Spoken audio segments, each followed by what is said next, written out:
안녕하세요. 몸 튼튼 마음 튼튼 라디오입니다. 오늘도 여러분의 노후와 마음을 지키는 이야기를 전해드리려 합니다. 함께 끝까지 들어주시고 댓글로 따뜻한 마음을 나눠주세요. 그럼 오늘의 이야기 시작합니다. 나는 이도현이다. 한때 아이디어 도사라는 별명을 들었지만 가진 게 없어 늘 벽에 부딪히던 남자였다. 머릿속에는 사업 아이디어가 넘쳐났지만 주머니는 늘 텅 비어 있었다. 창업을 꿈꾸며 수없이 기획서를 써봤지만 투자자들 앞에서는 번번이 좌절해야 했다. 20년 전 어느 봄날 내 앞에 나타난 사람은 대학 동기였던 장세준이었다. 그는 능력은 별로 없었지만 집안이 부자였다. 아버지가 건설회사를 운영하는 덕에 그에게는 내가 평생 모아도 만질 수 없는 돈이 있었다. 도연아, 내 아이디어는 정말 좋은데 왜 매번 실패하는 줄 알아? 세준이 소주잔을 기울이며 물었다. 돈이 없어서지. 나는 씁쓸하게 대답했다. 그럼 내가 돈을 대줄게. 대신 내가 메뉴와 전략을 다 짜. 어때? 그렇게 시작된 것이 작은 프리미엄 떡볶이집이었다. 나는 기존 떡볶이와는 차별화된 메뉴를 개발했다. 치즈 떡볶이, 로제 떡볶이, 해물 떡볶이까지 젊은 세대의 입맛을 사로잡을 수 있는 레시피를 연구에 연구를 거듭했다. 밤새워 조리법을 연구하고 직접 시장을 발로 뛰며 재료를 구했다. 한편 세준은 아버지 돈을 받아 점포를 임대하고 인테리어를 깔끔하게 꾸몄다. 프랜차이즈 사업자 등록도 그의 몫이었다. 초기 자본금 3억 원은 모두 그의 주머니에서 나왔다. 결과는 대박이었다. 첫 번째 매장이 성공하자 우리는 프랜차이즈 사업으로 확장했다. 2년 만에 전국 50개 매장, 5년 만에 200개 매장을 돌파했다. 매출은 연 100억 원을 넘어섰다. 언론은 우리를 주목했다. 창의적 아이디어와 탄탄한 자본의 이상적 결합. 청년 창업의 성공 모델이라는 찬사가 쏟아졌다. 세준과 나는 나란히 경제 잡지 표지를 장식했고 창업 관련 강연 요청이 빗발쳤다. 하지만 나는 속으로 알았다. 회사 지분의 현실을 말이다. 초기 투자금을 댄 세준의 지분이 60%. 나는 아이디어와 노하우를 제공한 대가로 받은 20%뿐이었다. 나머지 20%는 나중에 합류한 투자자들이 가져갔다. 이사회에서 중요한 결정을 할 때마다 세준의 목소리가 가장 컸다. 그가 고개를 끄덕이면 통과되고 고개를 저으면 부결됐다. 나의 의견은 참고사항일 뿐이었다. 하지만 나는 포기하지 않았다. 언젠가는 이 상황을 뒤바꿀 수 있으리라 믿으며 오늘도 주방에서 새로운 메뉴를 연구했다. 내 아들 현우가 자랄 때까지 그 아이에게 물려줄 수 있는 진짜 유산을 만들기 위해서 세월은 강물처럼 흘러 우리 아이들이 자랐다. 그 긴 시간 동안 나는 두 아이의 성장을 지켜보며 운명의 아이러니를 절감해야 했다. 내 아들 현우는 어릴 때부터 남달랐다. 총명하고 성실한 것은 물론 무엇보다 목표의식이 뚜렷했다. 중학교 때부터 아버지 회사를 물려받겠다고 당당히 말했다. 나는 그런 아들이 대견하면서도 한편으로는 걱정스러웠다. 이 냉혹한 현실을 아직 모르는 순진한 아이였으니까. 고등학교에 진학한 현우는 놀라운 집중력을 보여주었다. 주말이면 서점에서 마케팅 이론서를 파고들었고 방학 때는 우리 매장에서 아르바이트를 자청했다. 현우야, 공부에만 집중해 사업은 나중에 배워도 돼. 아니에요. 아버지 지금부터 배워야 진짜 실력이 늘어나죠. 그는 고객 응대부터 재료 관리, 주방 일까지 모든 과정을 경험하려 했다. 심지어 가맹점주들과 대화하며 현장의 애로사항을 메모장에 꼼꼼히 기록했다. 그 모습을 본 직원들은 역시 이도현 이사의 아들답다며 혀를 내둘렀다. 현우는 명문대 경영학과에 진학하면서도 틈틈이 조리 관련 실습에 참여했다. 이론과 실무를 모두 알아야 진정한 경영자가 될 수 있다는 게 그의 철학이었다. 여름방학 때는 외식업계 인턴십에 도전했고, 겨울방학에는 해외 프랜차이즈 사례를 연구했다. 반면 세준의 아들 민수는 완전히 달랐다. 어릴 때부터 공부보다는 놀기를 좋아했고, 중학교 때부터 아버지 돈으로 고급 브랜드 옷을 입고 다녔다. 고등학교 성적은 하위권을 맴돌았지만 세준은 아이는 자유롭게 키워야 한다며 관대했다. 우리 민수는 공부보다 사교성이 좋아. 나중에 사업할 때 도움이 될 거야. 세준은 늘 이렇게 말했다. 민수는 고등학교 졸업 후 미국으로 유학을 떠났다. 명문대는 아니었지만 세준이 거액을 투자해 보낸 사립대학이었다. 나는 속으로 기대했다.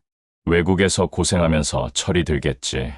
하지만 4년 후 돌아온 민수는 더 망가져 있었다. 유학 시절 내내 파티와 클럽을 전전하며 지낸 탓에 영어 실력은 늘지 않았고 학점은 바닥을 쳤다. 겨우 졸업장만 받아들고 온 상태였다. 귀국 후 민수의 생활은 더욱 방탕해졌다. 아침에는 숙취로 일어나지 못하고 오후에는 골프장이나 룸살롱을 전전했다. 회사의 얼굴을 비추는 날보다 유흥업소에 있는 날이 더 많았다. 민수야, 이제 회사 일을 배워야 하지 않겠니? 세준이 조심스럽게 말하면 민수는 짜증을 냈다. 아버지, 저는 아직 젊잖아요. 좀 더 놀고 싶어요. 회사는 나중에 해도 되죠? 그런 민수와 달리 현우는 대학 4년 내내 성적 우수상을 받았고 부전공으로 조리학을 택해 실무 능력까지 갖췄다. 두 아이의 대조적인 모습을 보며 나는 확신했다. 언젠가는 현우가 회사를 이끌게 될 거야. 민수 같은 아이는 경영을 맡을 수 없어. 직원들 사이에서도 현우에 대한 기대감이 높았다. 그가 방학 때마다 회사에 나와 열심히 일하는 모습을 본 사람들은 현우 씨가 미래의 사장감이라고 수군거렸다. 반대로 민수에 대해서는 저런 사람이 우리 회사를 물려받으면 큰일이라는 우려의 목소리가 높았다. 나는 현우의 어깨에 손을 올리며 말했다. 아들아, 정말 자랑스럽다. 내가 있으니 우리 회사의 미래가 밝구나. 하지만 그때의 나는 몰랐다. 이 자본주의 사회에서는 능력보다 돈이, 노력보다 소유가 더 큰 힘을 가진다는 냉혹한 진실을, 그 모든 희망이 산산조각 날 날이 머지않았다는 것도. 대학을 졸업한 현우는 망설임 없이 회사에 들어왔다. 졸업식 다음 주 월요일, 그는 정장을 차려입고 사무실에 나타났다. 현우 전무님, 첫날부터 이렇게 일찍 오시면 어떻게 해요? 앞으로 이게 제 일상이 될 겁니다. 그는 누구보다 일찍 출근해 누구보다 늦게 퇴근했다. 아침 7시면 어김없이 사무실에 나타나 하루 일정을 점검하고 밤 10시가 넘어서야 집으로 향했다. 주말에도 마찬가지였다. 토요일에는 가맹점 순회를 하고 일요일에는 신메뉴 개발에 몰두했다. 현우의 첫 번째 프로젝트는 가맹점주들과의 소통 강화였다. 그는 전국 매장을 직접 방문하며 점주들의 목소리에 귀를 기울였다. 사장님, 요즘 매출은 어떠세요? 불편한 점이 있으면 언제든 말씀해 주세요. 아, 현우 전무님 정말 반갑습니다. 사실 요즘 재료비 때문에 고민이 많아요. 현우는 점주들과 밤늦도록 이야기를 나누었다. 그들의 고충을 듣고 해결책을 함께 고민했다. 원가 절감 방안부터 매출 증대 아이디어까지 현장에서 나오는 모든 의견을 꼼꼼히 메모했다. 이런 노력의 결과로 현우표 혁신이 시작되었다. 그는 기존 떡볶이에 새로운 토핑을 추가한 프리미엄 플러스 라인을 개발했다. 직접 주방에서 레시피를 연구하고 수십 번의 시행착오를 거쳐 완성한 소스는 기존 차원이 다른 맛을 선보였다. 이 크림 치즈 소스는 어떻게 만든 거예요? 정말 맛있어요. 3개월 동안 밤낮으로 연구한 결과입니다. 고객 만족도 조사에서도 90% 이상이 재주문 의향을 보였어요. 신메뉴 출시 결과는 놀라웠다.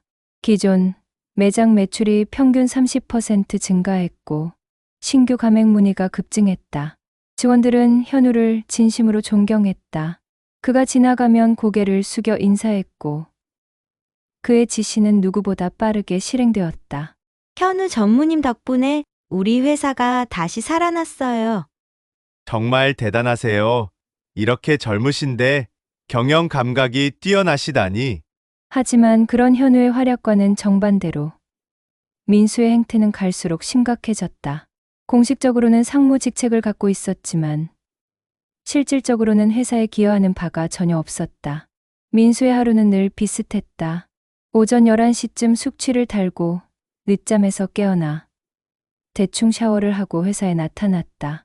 이사회에는 항상 10분에서 15분 늦게 도착했고 술 냄새를 풍기는 것이 일상이었다. 민수 상무님, 회의 시작한 지 벌써 20분이 지났는데요. 아, 죄송해요. 어젯밤에 중요한 미팅이 있어서. 회의 중에도 민수의 태도는 성의 없기 짝이 없었다. 스마트폰을 만지작거리거나 심지어 졸기도 했다. 현우가 열정적으로 신사업 계획을 발표할 때도 민수는 하품을 하며 시계만 쳐다봤다. 민수야, 좀 더 집중해서 들어봐. 현우가 준비한 자료야. 네, 아버지. 그런데 오늘 골프 약속이 있어서 일찍 나가도 될까요? 직원들은 민수를 보며 한숨을 쉬었다. 그가 지나가도 형식적인 인사만 할 뿐. 진심 어린 존경은 찾아볼 수 없었다. 심지어 뒤에서는 저 사람이 정말 우리 상무님 맞아? 라는 수근거림이 들렸다. 민수의 업무 처리 능력은 더욱 문제였다. 간단한 보고서 하나 제대로 작성하지 못했고 가맹점주와의 미팅에서는 술 이야기만 늘어놓았다. 한 번은 중요한 계약서에 서명을 잘못해서 법무팀이 뒤처리에 한 달을 매달린 적도 있었다. 이런 상황이 지속되면서 직원들은 자연스럽게 현우를 실질적 후계자로 여기기 시작했다. 중요한 안건이 있으면 민수가 아닌 현우를 찾았고 외부 업체들도 현우를 실권자로 인식했다. 현우 전무님, 이거는 어떻게 처리하면 될까요? 앞으로의 사업 방향은 현우 전무님이 결정하시는 거죠? 나 역시 마음속으로 확신했다. 이제야 드디어 내 아들의 세상이 열리겠구나. 능력 있는 사람이 인정받는 건 당연한 일이야. 하지만 내가 놓치고 있던 것이 있었다. 이 회사에서 진짜 힘은 능력이 아닌 주식, 지분에서 나온다는 냉혹한 현실을. 그리고 그 현실이 곧 우리 앞에 무너져 내릴 거라는 사실을. 2025년 9월, 잊을 수 없는 그날이 왔다. 임시이사회 소집 통지서를 받은 순간부터 굴길한 예감이 들었다. 안건은 단 하나였다. 차기 대표이사 선임의 건. 세준이 갑자기 은퇴를 선언한 것은 한 달 전이었다. 나도 이제 나이도 들었고 이제 젊은 사람들에게 맡기고 싶어. 나는 당연히 현우가 후계자로 지명될 것이라 믿었다. 지난 3년간의 성과가 그를 증명했으니까. 회의실에 들어서는 순간 분위기가 이상했다. 평소와 달리 세준의 표정이 딱딱했고 다른 이사들도 어딘지 어색해 보였다. 현우는 늘 그랬듯 완벽하게 준비된 자료를 들고 자리에 앉았다. 그럼 회의를 시작하겠습니다. 세준이 목소리에 힘을 주며 말했다. 나는 가슴이 뛰었다. 드디어 내 아들이 인정받는 순간이 왔다고 생각했다. 현우 역시 긴장한 듯 어깨를 곧게 펴고 앉아 있었다. 여러 이사님들도 알고 계시지만 우리 회사는 지난 20년간 꾸준히 성장해 왔습니다. 세준이 운을 뗐다. 특히 최근 3년간은 괄목할 만한 성과를 거두었죠. 이사들이 고개를 끄덕였다. 현우의 공로를 인정하는 분위기였다. 나는 속으로 미소 지었다. 하지만 세준의 목소리가 갑자기 차갑게 변했다. 회사의 미래를 생각할 때 우리가 놓치지 말아야 할 것이 있습니다. 무슨 소리인가 싶어 귀를 기울였다. 이 회사는 장씨 집안이 만든 브랜드입니다. 세준이 또박또박 말했다. 초기 자본도 브랜드 등록도 모든 것이 우리 장씨 가문에서 시작되었죠. 회의실 공기가 급격히 차갑게 식었다. 현우의 얼굴이 창백해지는 게 보였다. 따라서 당연히 민수가 경영을 이어받아야 합니다. 이것은 가문의 전통이자 자연스러운 승계입니다. 그 순간 나는 귀를 의심했다. 민수, 그 민수가? 세준 형님, 잠깐만요. 나는 자리에서 벌떡 일어났다. 민수가 지난 3년간 회사에 기여한 게 뭐가 있나요? 반면 현우는 도연아, 세준이 내 말을 끊었다. 감정적으로 접근하지 마. 이건 혈통의 문제야. 창립자 가문의 대를 이어야 하는 거라고. 혈통이요. 이게 2025년인데 무슨 조선시대 얘기를 하고 계시는 거예요? 조선시대든 아니든 회사는 주주가 주인이야. 그리고 최대 주주는 우리 장씨 가문이고. 그때 깨달았다. 이 모든 것이 이미 결정된 각본이었다는 것을. 세준은 이미 다른 이사들과 사전에 조율을 마쳤고 나는 그저 들러리였을 뿐이었다. 현우의 성과는 인정합니다. 세준이 형식적으로 덧붙였다. 하지만 성과와 경영권은 별개의 문제죠. 미수도 이제 마음을 다잡고 경영에 참여할 의지를 보이고 있어요. 나는 피가 끓어올랐다. 의지요? 어제도 골프장에서 술 마시고 있던 사람이 갑자기 의지가 생겼다고요? 도연 씨, 말이 과하네요. 외부 이사 중 한 명이 끼어들었다. 민수 상무님도 나름대로 노력하고 계시는 걸로 압니다. 나는 그 이사를 쏘아봤다. 세준의 편에 서도록 이미 매수당한 게 분명했다. 그럼 이제 투표로 결정하겠습니다. 세준이 냉정하게 말했다. 내 지분은 고작 20%였다. 세준의 가족이 가진 지분은 65%에 달했다. 나머지 엔트는 외부 투자자들 몫이었는데 그들은 이미 세준의 편에 서 있었다. 장민수 상무의 대표이사 취임에 찬성하시는 분? 하나 둘씩 손이 올라갔다. 세준, 그의 아내, 민수 본인, 그리고 외부 이사들까지. 압도적인 찬성이었다. 반대하시는 분? 나와 현우만이 손을 들었다. 초라하고 무력한 두 개의 손. 그럼 만장일치로 장민수 신임 대표이사가 선임되었습니다. 현우가 만든 모든 성과도, 그의 3년간의 헌신도, 직원들의 신뢰도 아무 의미가 없었다. 결정권은 오직 돈이 지배했다. 주식 지분이 모든 것을 결정했다. 민수는 싱글벙글 웃으며 자리에서 일어났다. 여러분 감사합니다. 열심히 하겠습니다. 열심히. 그 말이 입에서 나오다니. 나는 속이 뒤틀렸다. 회의가 끝나고 민수가 내게 다가왔다. 도연 삼촌, 현우 형도 앞으로 잘 부탁드려요.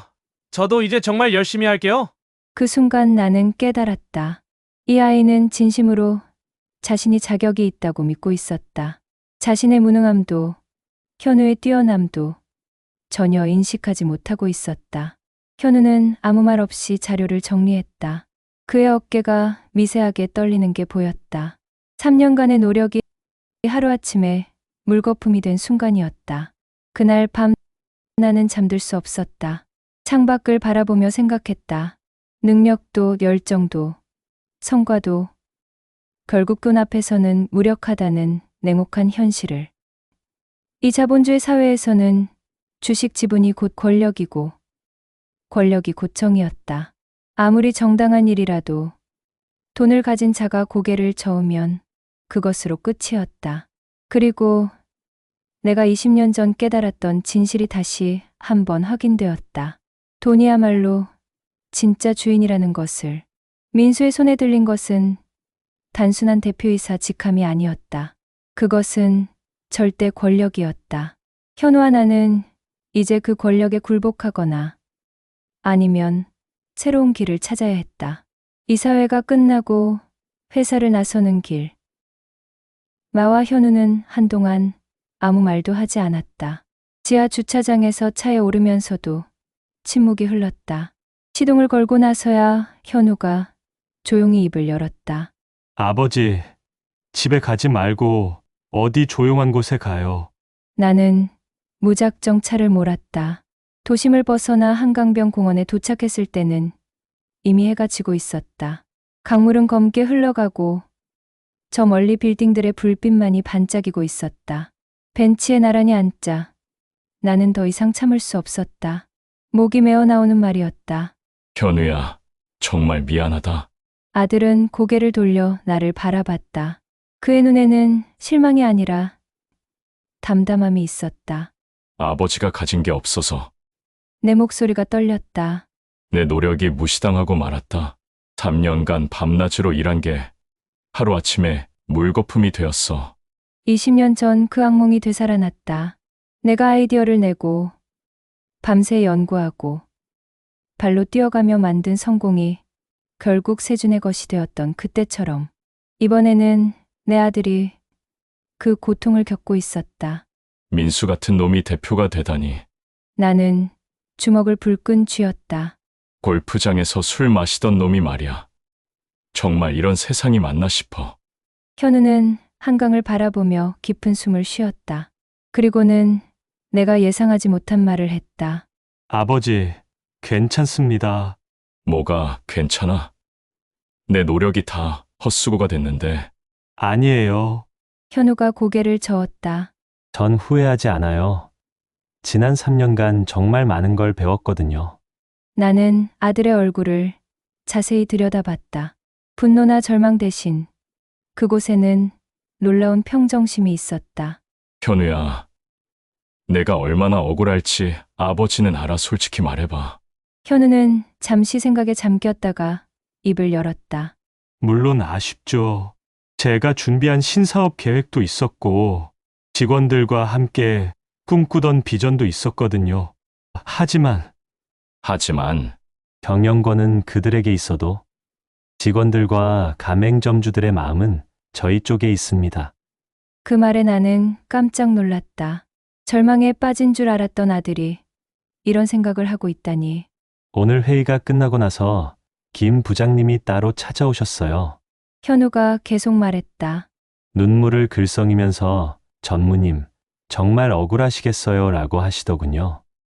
그래, 네. 그리고 영업팀 직원들도 단체 카톡으로 응원 메시지를 보내왔어요. 진짜 사장은 전무님이에요 라고요. 나는 가슴이 뭉클했다. 현우의 진가를 알아보는 사람들이 있다는 사실에. 가맹점주들도 마찬가지예요. 오늘만 해도 3분이나 전화를 주셨거든요. 앞으로도 계속 협력하고 싶다고. 현우는 미소를 지었다. 3년 전 회사에 들어왔을 때보다 훨씬 성숙해진 모습이었다. 아버지가 늘 말씀하셨잖아요. 진짜 실력은 언젠가 인정받는다고. 저도 그렇게 믿어요. 하지만 현실은 냉혹하죠. 인정해요. 현우가 고개를 끄덕였다. 하지만 민수 형이 대표가 되면 어떻게 될까요? 지금까지의 행태를 보면 뻔하잖아요. 그 말에 나는 생각에 잠겼다. 민수가 회사를 제대로 운영할 수 있을까? 회사가 흔들리기 시작하면 직원들이 누구를 찾을까요? 가맹점주들은 누구를 신뢰할까요? 현우의 목소리에 확신이 담겨 있었다. 그때가 우리의 진짜 기회라고 생각해요. 지금은 아니더라도 언젠가는 바뀔 겁니다. 나는 아들을 다시 보았다. 언제 이렇게 철이 들었나 싶을 정도로 의젓했다. 아버지도 20년 전에 비슷한 경험을 하셨잖아요. 그때 포기하지 않으셨으니까 제가 있는 거고요. 순간 울컥했다. 20년 전 내가 느꼈던 절망감을 이 아이는 이렇게 희망으로 바꾸고 있었다. 현우야, 저희에게는 아직 시간이 있어요. 그리고 무엇보다 현우가 내 손을 잡았다. 아버지와 제가 함께 이겨낼 수 있는 일이라고 믿어요. 나는 깊은 주름진 얼굴로 아들을 바라보며 속으로 다짐했다. 그래. 아직 끝난 게 아니다. 돈이 주인의 얼굴을 하고 있지만 사람들의 신뢰는 언젠가 진짜 주인을 찾는다는 현우의 말이 맞을지도 모른다. 한강을 바라보며 나는 새로운 다짐을 했다. 20년 전에는 내가 젊어서 성급했는지도 모른다. 하지만 이번에는 다르다. 현우와 함께라면 시간을 갖고 천천히 기회를 만들어갈 수 있을 것이다. 현우야, 아버지가 정말 자랑스럽다. 저도요. 아버지 포기하지 마세요. 우리의 진짜 시작은 지금부터예요. 그날 밤 집으로 돌아가는 길에 나는 확신했다. 현우에게는 내가 갖지 못한 무언가가 있다는 것을. 그것은 단순한 능력을 넘어선 사람을 움직이는 진정한 리더십이었다. 돈이 당장은 승리했을지 모르지만 이 게임은 아직 끝나지 않았다. 그리고 우리에게는 가장 강력한 무기가 있었다. 바로 진정성과 끈기. 그리고 무엇보다 서로에 대한 믿음이었다. 아직 끝나지 않았다. 진짜 싸움은 이제 시작이다.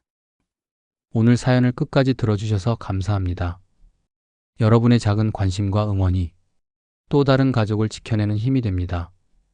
구독과 좋아요, 알림 설정까지 해주시면 더 많은 이야기를 함께 나눌 수 있습니다. 몸도 마음도 튼튼한 하루 보내시길 바랍니다.